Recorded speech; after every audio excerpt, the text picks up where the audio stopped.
Giggle.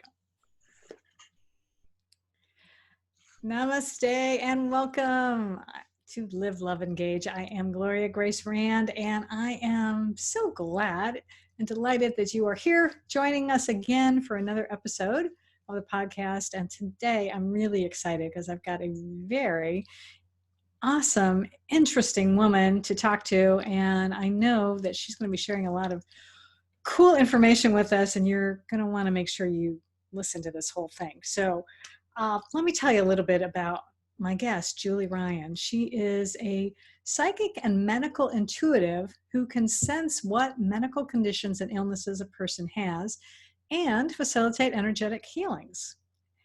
And if that's not enough, she can communicate with spirits both alive and dead.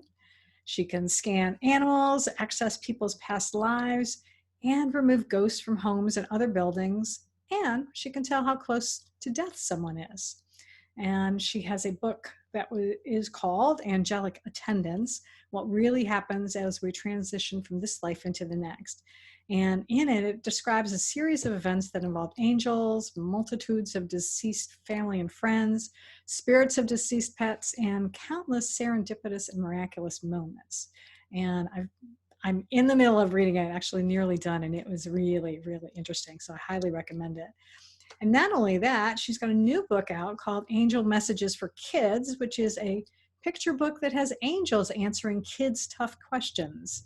And if you know kids, they always have tough questions. Oh my goodness. I'm glad mine are old, but even now they still ask me stuff that I don't want to answer. But anyway, I digress.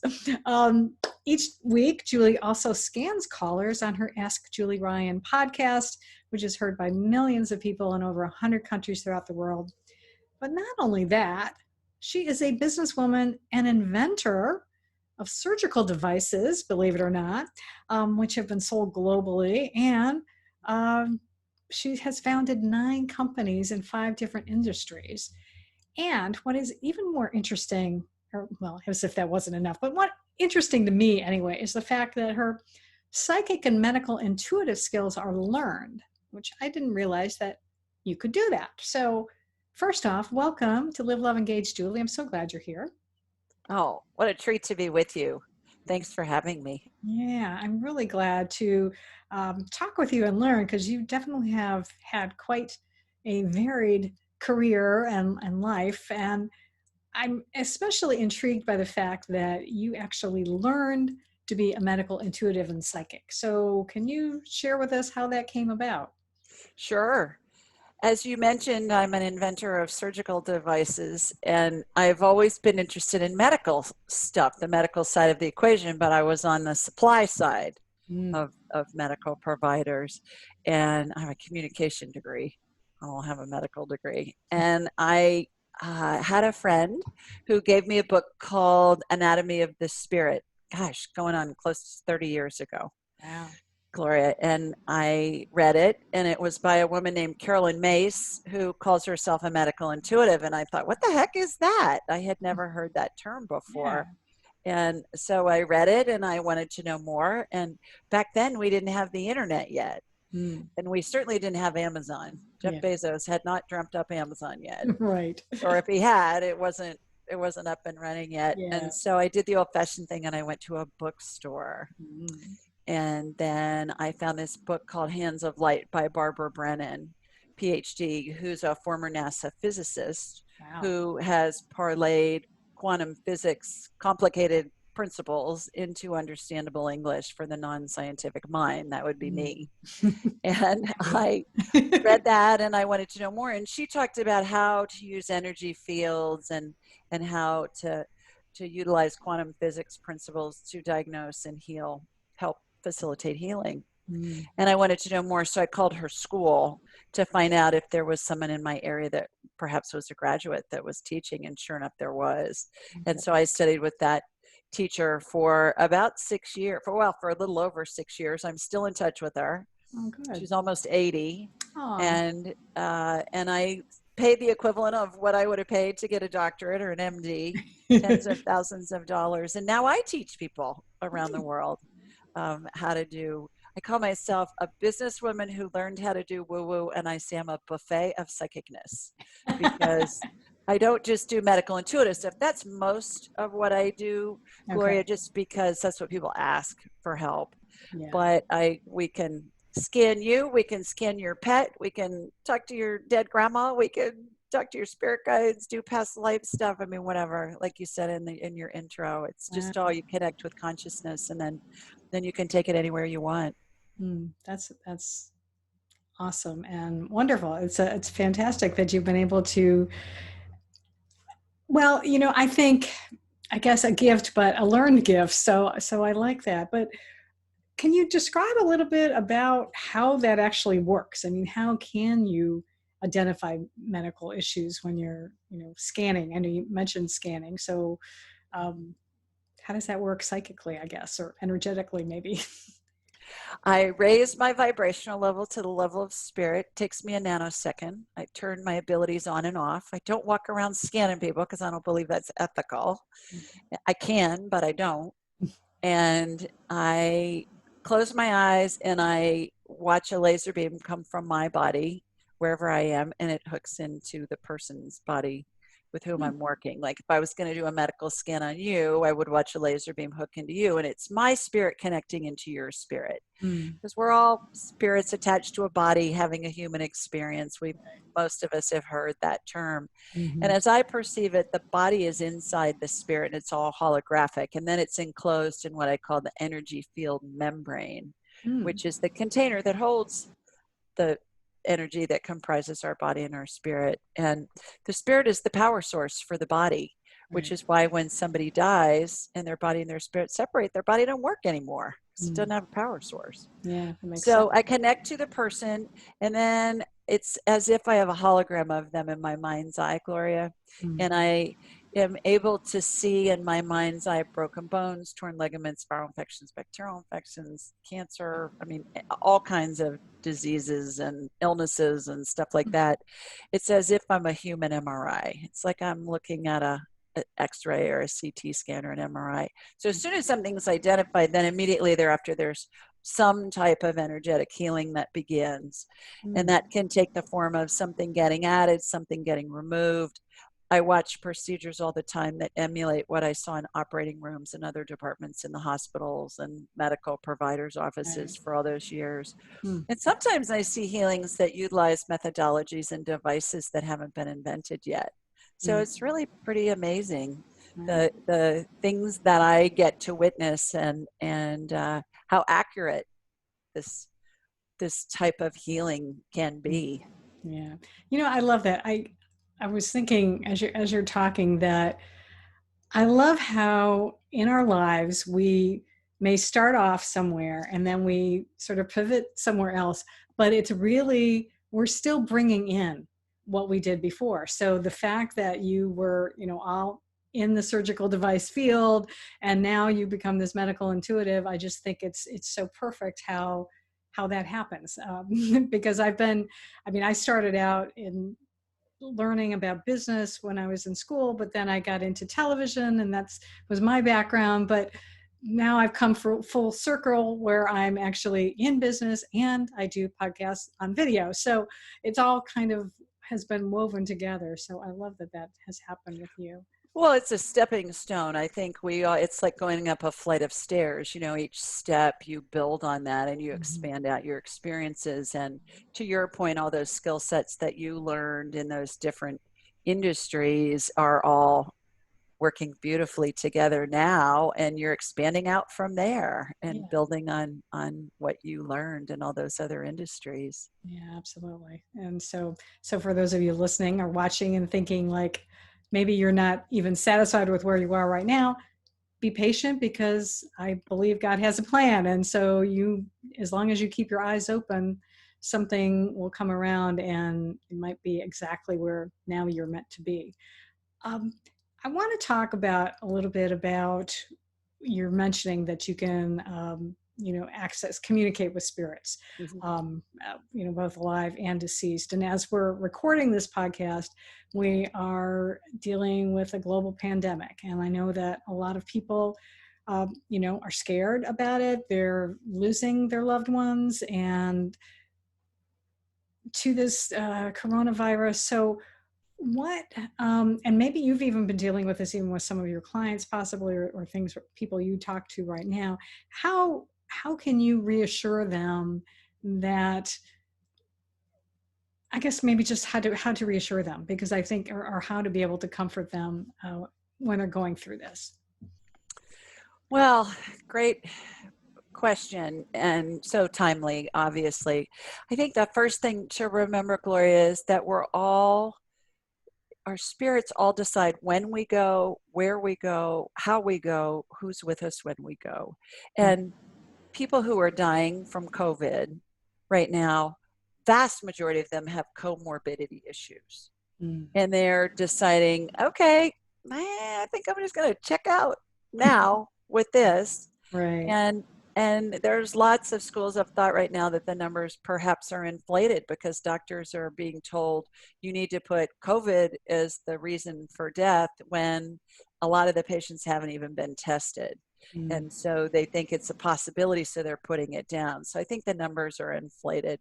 That's number one. Number two, you can talk to any funeral director anywhere in the world, and they have a million stories about the family sat with grandma for 3 weeks, and Aunt Susie was on duty, and Aunt Susie got up to get a cup of coffee, and grandma slipped out while Aunt Susie was out of the room for 5 minutes. And the family is just thinking, what? And of course, Aunt Susie's full of just, she's mortified because she wasn't there when grandma died.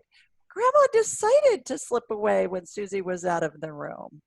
So I think that's something else to remember, is that it's all unfolding perfectly in our lives, in the lives of those that are transitioning, that are dying, because we all choose when we go.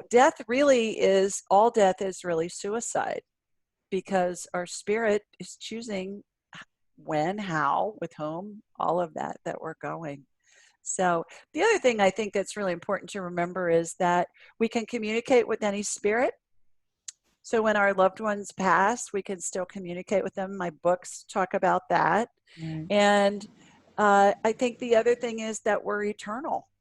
Mm. And there's lots of proof out there Yeah. to validate that. Mm. I am on a board of advisors at the University of Arizona for a project with a scientist called Gary Schwartz down there, Dr. Gary Schwartz. Mm. And he has proven scientifically that consciousness exists after what he calls bodily death.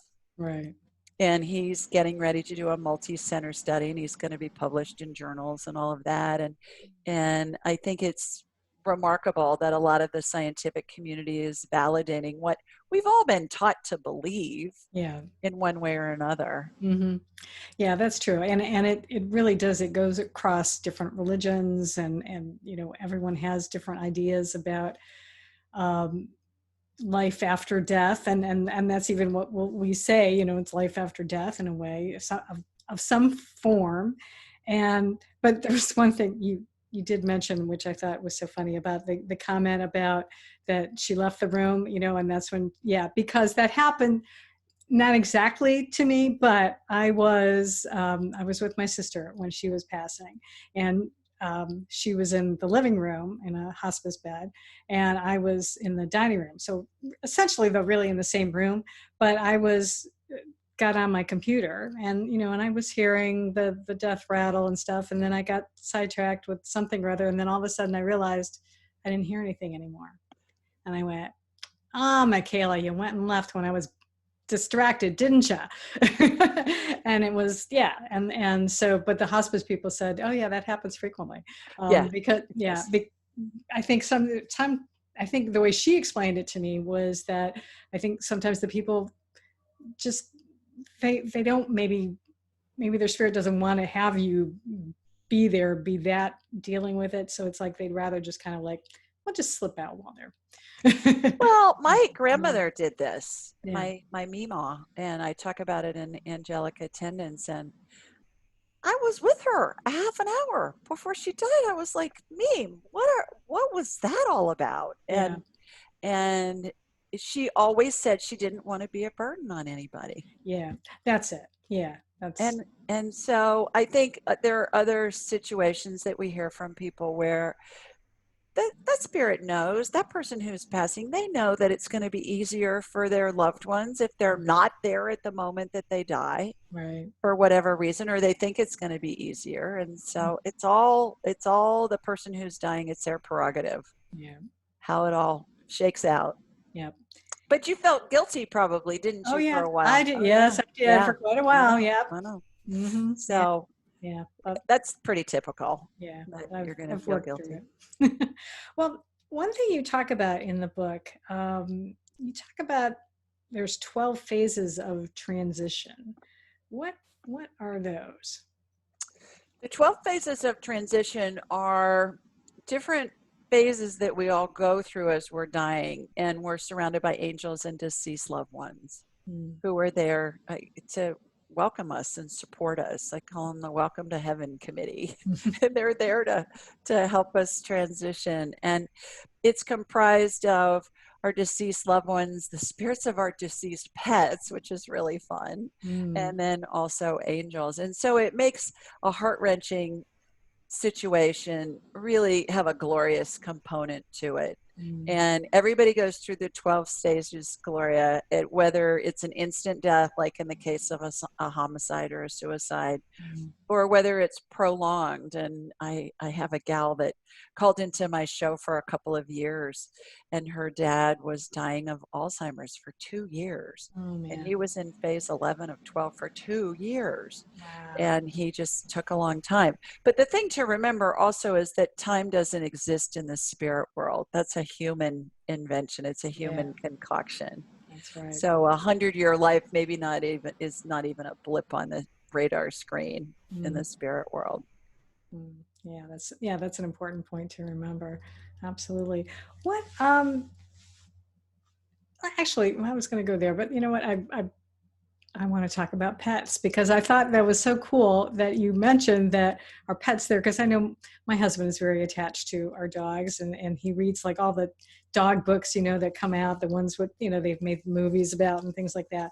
So, and I have even often wondered that because I'm a pet lover too. I've had cats and dogs my whole life. So, um, how do pets communicate with you? Because I know not only do you see them, I guess they appear when someone is passing on, but you even communicate with them, or do they Oh yeah. communicate with you?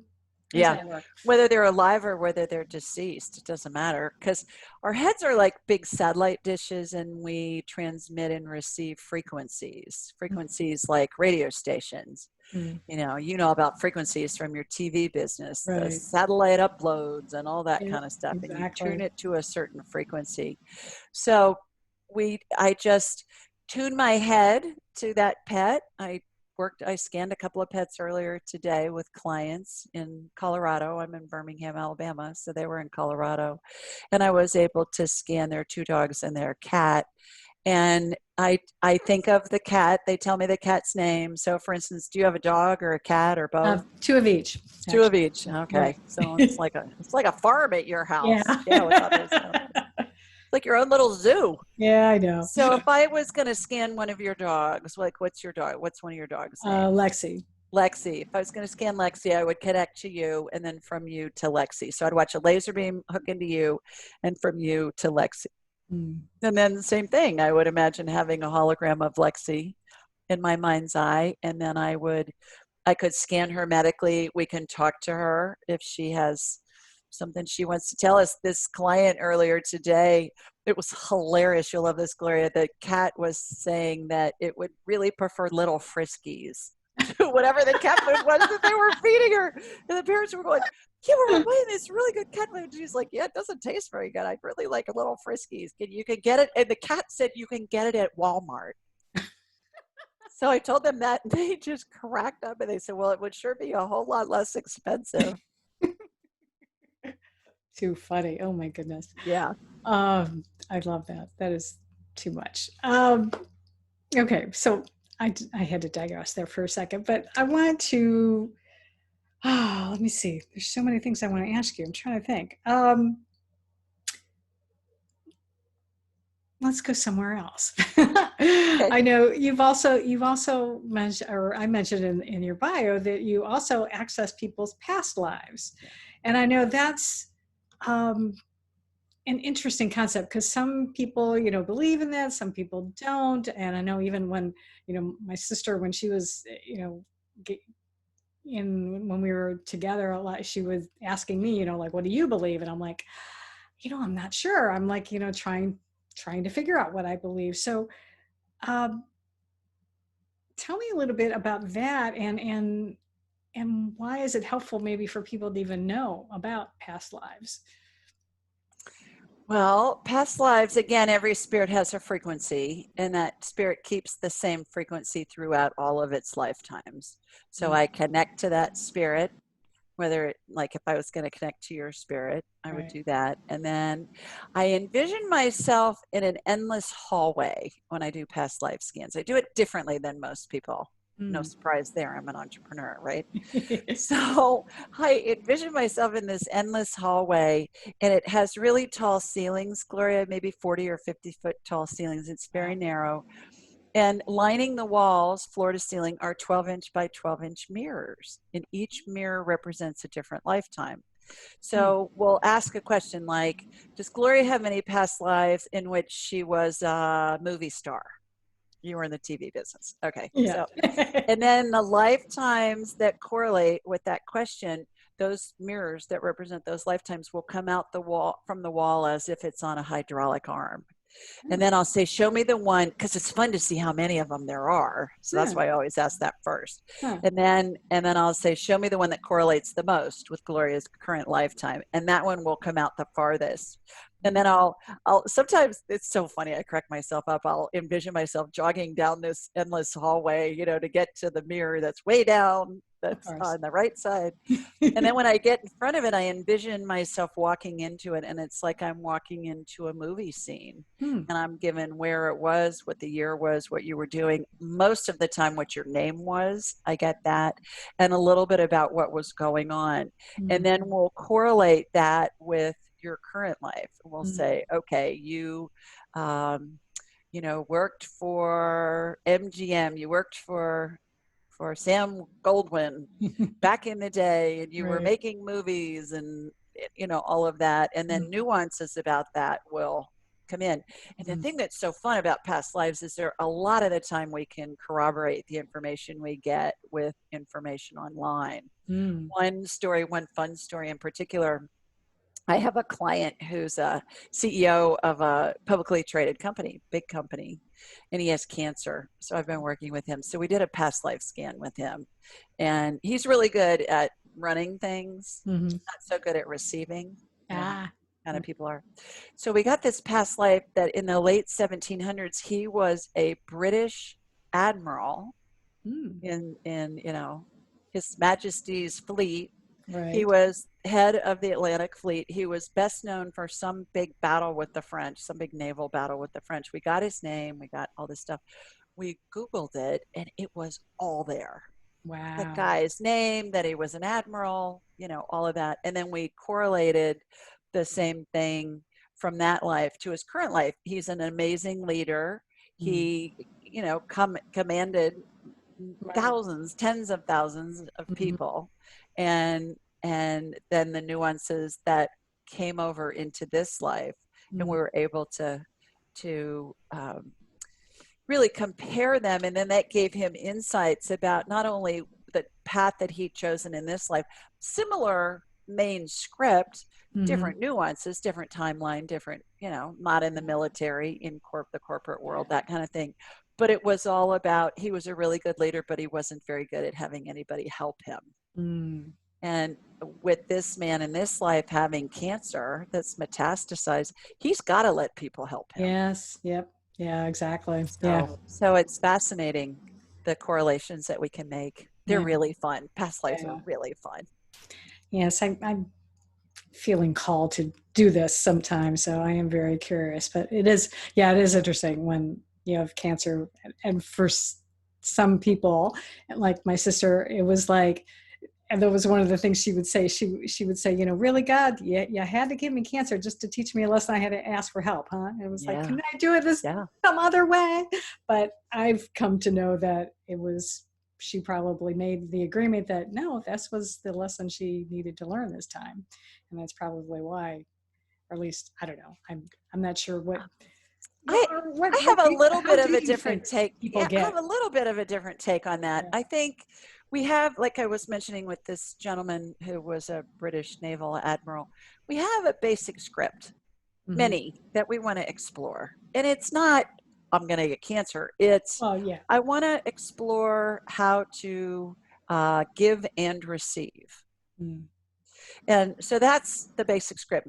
Let's say that's part of our destiny. Right. And then we have free will. And there are a bazillion ways that you can learn how to give and receive. Yeah, that's true.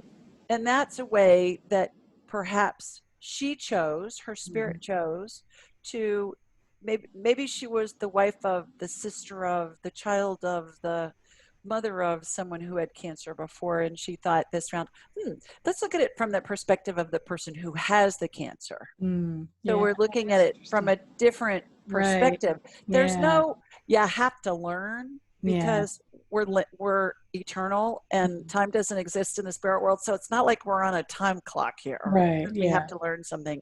It's more about, I want to experience it this way, from this vantage point. You know, the movie A Star is Born that was out a couple years ago with Bradley Cooper and Lady Gaga? Yeah.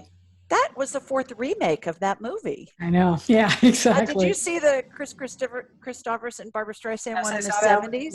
Yeah, I did too, in high school. Yeah. And so same script, different timeline, different cast of characters, different setting. I think the Streisand one was set in California. I think this one was set in New York. Yeah, or something. But and it was, rock and roll. This was country music. And then there's the Judy Garland version, which I also saw because I grew up loving Judy Garland. And so, again, different stuff, same stuff. Yeah.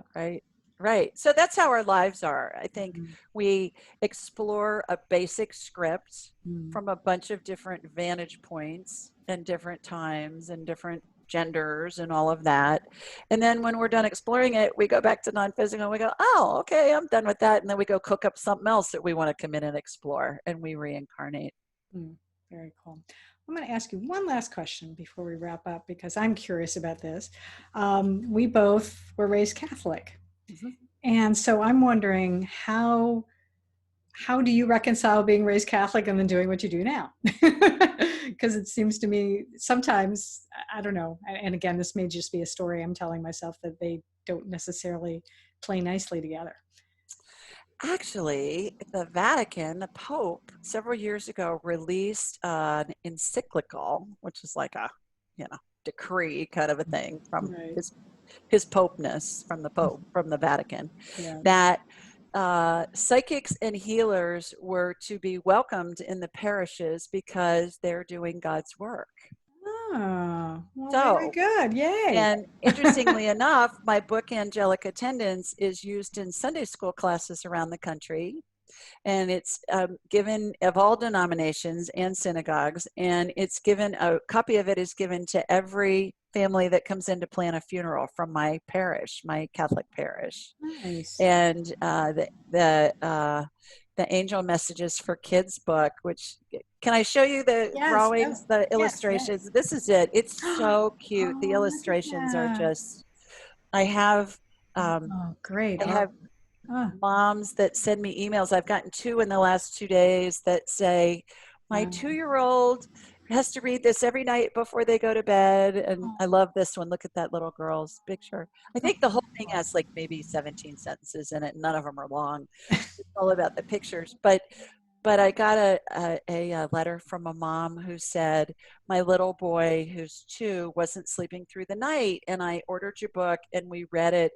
And I said to him, honey, if you wake up in the middle of the night, just talk to your angels. And she said, ever since then, he slept through the night. She said, we read that book every night before he goes to bed. So I think that book, Angel Messages for Kids, and also the one, Angelic Attendants, is so timely. They're both so timely right now with what's going on with this pandemic. They bring a lot of comfort to not only adults, but also children. Yeah, absolutely. Yeah, because I know I'm fortunate in that my kids are grown, but I can only imagine parents with young kids, and the kids must be so confused and like, what is going on? Why are we at home, and why can't I be out at school and playing with my friends and stuff? So I'm so glad that you are able to do that. Um, I wanted to ask you if someone wants to be able to get a hold of you, learn more about what you do, maybe how you help them with a medical issue possibly, or their pet or something. What's the best way to contact you? AskJulieRyan.com. Mhm. Everything's at AskJulieRyan.com. The books are available anywhere books are sold. And my podcast is Ask Julie Ryan is available anywhere podcasts are heard. And so you can schedule an appointment there. You can find charts for the 12 phases of transition, and that will give you information about what happens when a loved one is dying if you're in the middle of that, and hopefully bring you comfort. You can download a chart for free there. I have lots of families that do that. And then Mhm. when the family gathers around whoever's dying, then they just pass the chart around and it brings them so much comfort. I love that. I did love those illustrations that you have in there that show like where the family members are, and I thought that was a really great visual representation. I'm a visual person. I love to Me be able to too. see stuff. So yeah, that's really good. So awesome. Well, thank you again for being on the show and taking time out of your day to be with us. I really appreciate it. My pleasure. Thanks for having me. Yeah. And thank you all who are listening or watching on YouTube. And if you want to, just a reminder, make sure that you are subscribed so you won't miss any future episodes. So you can do it on the podcast channel of your choice, or my YouTube channel is Gloria Rand Video. And until next time, I, as always, encourage you to live fully, love deeply, and engage authentically.